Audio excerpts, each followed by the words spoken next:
The head of NATO's military committee on Saturday said that the Ukraine has solid legal and military right to strike deep into Russia to gain combat advantage, reflecting the beliefs of the number of U.S. allies. And even as the Biden administration balks, it allows Kiev to do so using the American-made weapons. Every nation that is attacked has a right to defend itself, and that right does not stop at the border of your own nation, said Admiral Rob Bauer, speaking at the close of the committee's annual meeting, also attended by U.S. General Q.C. Brown, chairman of Joint Chiefs of Staff. Admiral Rob Bauer of Netherlands also added that nations have the sovereign right to put limits on the weapons they send to Ukraine, but standing next to him at the press briefing, Lieutenant General Karl Recke, chief of the General Staff of the Czech Armed Forces, made it clear his nation places no weapons restriction on Kiev. We believe that the Ukrainians should decide themselves how to use it, Recke said. Their comments came as U.S. President Joe Biden is weighing whether to allow Ukraine to use American provide long range weapons to hit deep into Russia, as they hint that the division over the issue. Biden met with Prime Minister Keir Starmer on Friday after this week's visit to Kiev by the top diplomat who came under fresh pressure to loosen weapons restriction. U.S. officials familiar with the discussion said they believed Starmer was seeking Biden's approval to allow Ukraine to use British Storm Shadow missiles for expanded strikes in Russia. Biden's approval may be needed because Storm Shadow components are made in the U.S.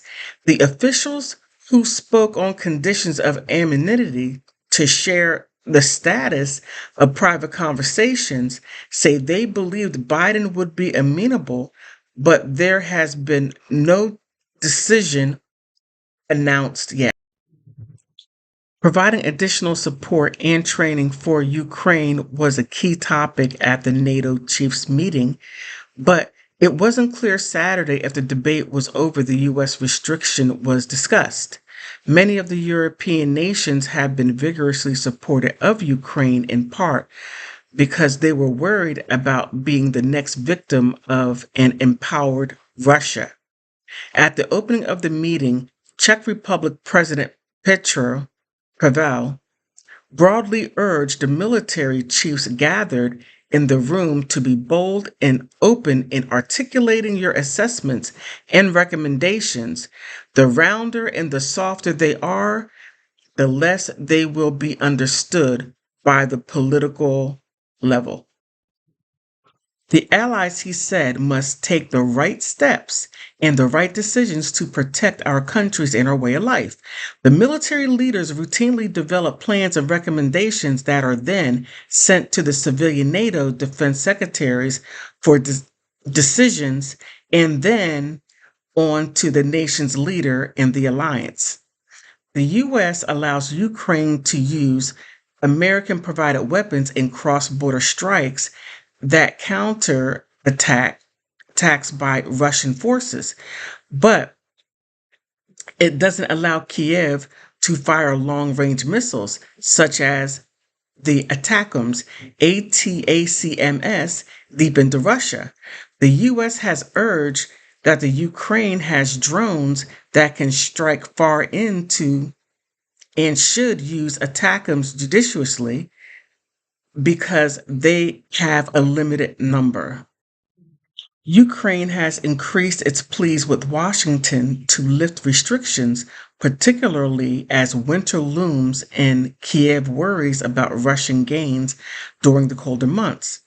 You want to weaken the enemy that attacks you in order to not only fight the arrows that come your way, but also attack the archers, that is, as well as we see very often operating from Russia proper into Ukraine, said Bauer So militarily, it's a good reason to do that, to weaken the enemy, to weaken the logistic lines, fuels, ammunition that comes to the front.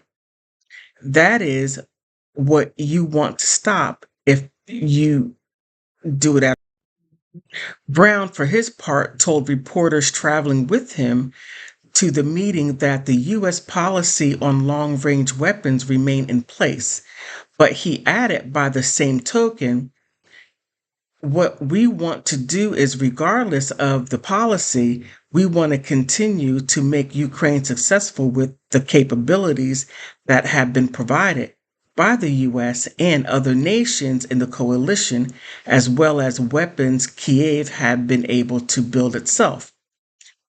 They've proven themselves fairly effective in the building of the uncrewed aerial vehicle and building out of drones.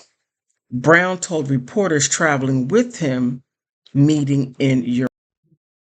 Defense Secretary Lloyd Austin has made similar points, urging that one weapon system won't determine success in a war.